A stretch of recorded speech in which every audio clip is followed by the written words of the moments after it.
Hello everyone, welcome to my channel. It's your girl Vedian. If this is your first time of stopping by, I'm happy to have you. You're so welcome. If you're a returning viewer or subscriber, it's my pleasure to have you here. So in today's video, we'll be talking about the don'ts and the do's in the Ielts speaking. What are the things you should be doing in the Ielts speaking and the things you don't want to be doing in the Ielts speaking? Remember, Ielts speaking lasts just between 11 to 15 minutes. So you want to avoid whatever it is that is not necessary, that will not help you to have the score that you desire. Okay, straight into the video. The first don't on my list: don't memorize answers. It's common to see a lot of videos online where students are answering mock questions related to the IELTS speaking. You may actually admire the way a particular student covers a topic for which you have little or no knowledge about that topic. And you may think that the easiest way out for you is to maybe just memorize that answer so that in case you're asked the same question, you'll be able to reproduce it exactly the same way that the student covered. No, this is not a good idea. Not at all. This is not a good idea. You don't want to be doing so. This is because IELTS examiners are trained to be able to detect memorized answers. If you have memorized an answer, the examiner will be able to notice that this particular student memorized this answer.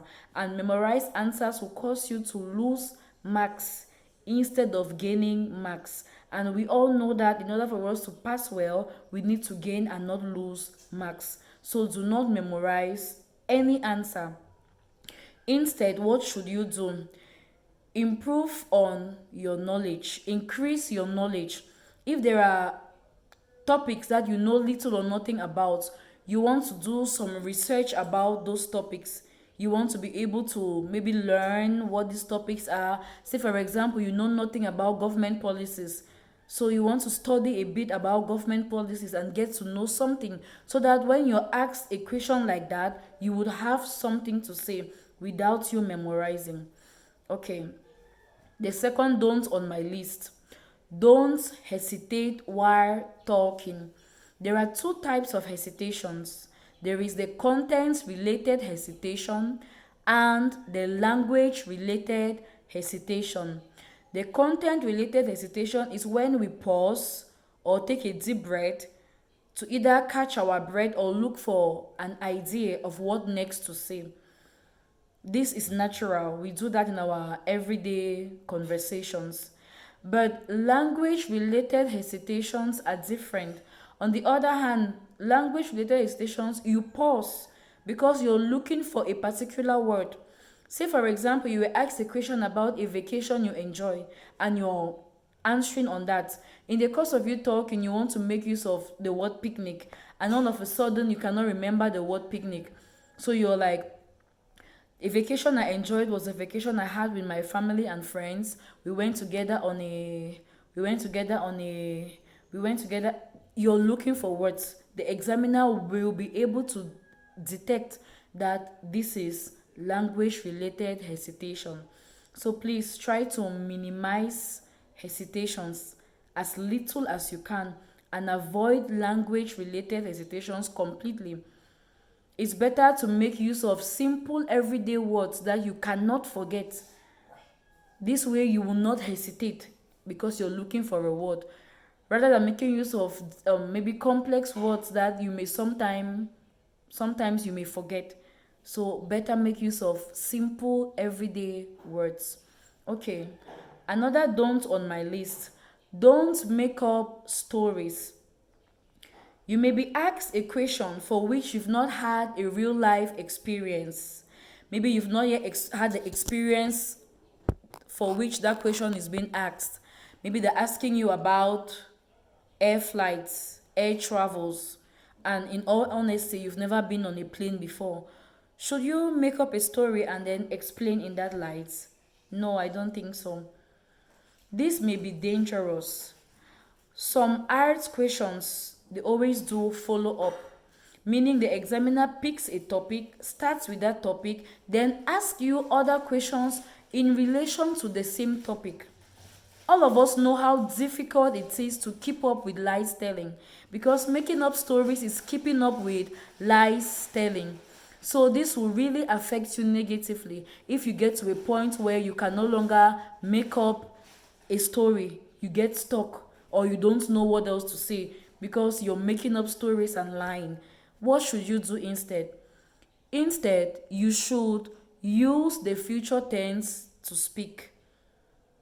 If you're asked about air travel and you've never traveled, you can say something like, unfortunately, or in all honesty, I've never been opportune to use air travel before, but based on what I've seen in movies or what I've heard from friends and family members, I think that's a way to answer.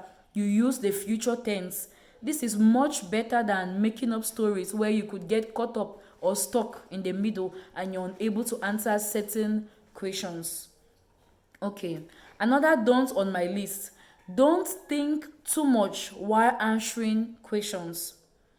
Well, if you're talking and thinking and you're deep in thoughts, this will affect the accuracy, your grammar, it will affect what you're saying, even the fluency, everything will be affected and will be negatively. You may think, but for a short while, don't try to overthink or think deeply while you are answering the question.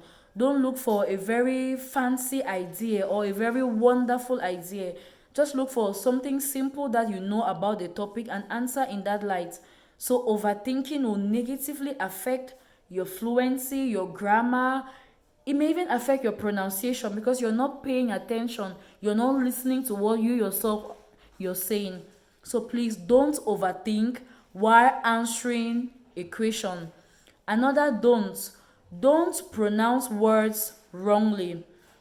Do well to watch a lot of movies where native speakers are acting and having conversations, or podcasts where native speakers are talking, or even news. You'll be able to identify some words that you pronounce wrongly.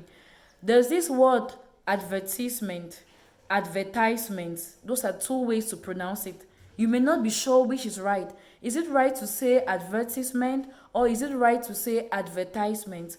When you watch news and then listen, follow native English speakers, you'll be able to pick some of those words, and this will help you to correct any pronunciation, any word that you're pronouncing wrongly.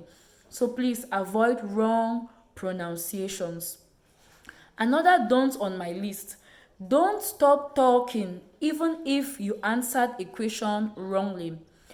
Say, for example, you're asked a question and the first idea that comes to your mind, you start talking about it. In the course of you answering, you realize that, oh, this answer is not the best answer for this question, or the idea I'm given is not relevant for this question. What should you do at that point? Someone may start panicking, oh my God, I've made a mistake, what do I do now? Or even just stop talking altogether because you're so worried and so maybe confused and so angry and furious because you've made an error. No, you shouldn't do that. Rather, you should incorporate the new idea into your speaking. Look for a means to link up what you've had as a new idea into the speaking you're already doing, and then concentrate on the new idea. Forget completely about the error you made. Just flow with the new idea. The examiner will still listen to what you have to say, and if your pronunciation and your words and your grammar and everything is good, of course you'll be considered for that. So don't panic if maybe you went out of topic. Maybe you were answering a question and then it doesn't tie or it's not in line with what you were asked, and you later on realize. Don't panic or don't stop talking. Rather, continue answering by incorporating the new and the better idea that you've had. So those are the things that we should not do during the IELTS speaking. The don'ts in the IELTS speaking are what we have just enumerated. Now, what should we do during the IELTS speaking? Do speak as natural as possible. For example, now I'm speaking like I'm talking to a friend, like it's a friend I have over and I'm just talking. I'm not trying to impress anyone, or maybe I'm not trying to do anything. I'm just natural in my pronunciation, in my expression. This is the way I speak every day. If you meet me along the road, this is how you hear me speak. So be as natural as possible. Be as fluent as you can. Make sure you pronounce words perfectly. Try to be lengthy, especially where it is needed in part 2 and part 3. Even if the examiner has to stop you, don't worry about that. Answer lengthy and showcase your grammar. Also, give ideas, relevant examples rather.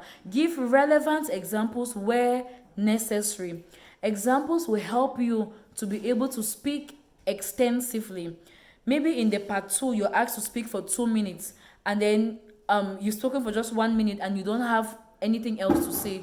At that point in time, you should add a relevant example into your speaking. This will help you to reach the full 2 minutes of the time. Okay, we've come to the end of this video. It's been a lovely time and I'm so happy that you stayed with me throughout until the end. Please, if you have a comment, if you have a question, if you have a suggestion, do well to drop it on the comment section. I always reply anyone that writes to me.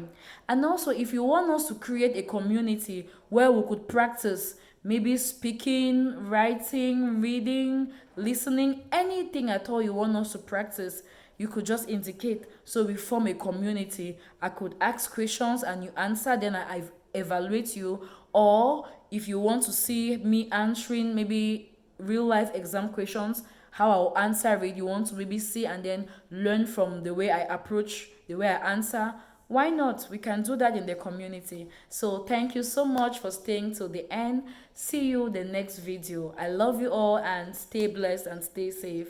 Bye.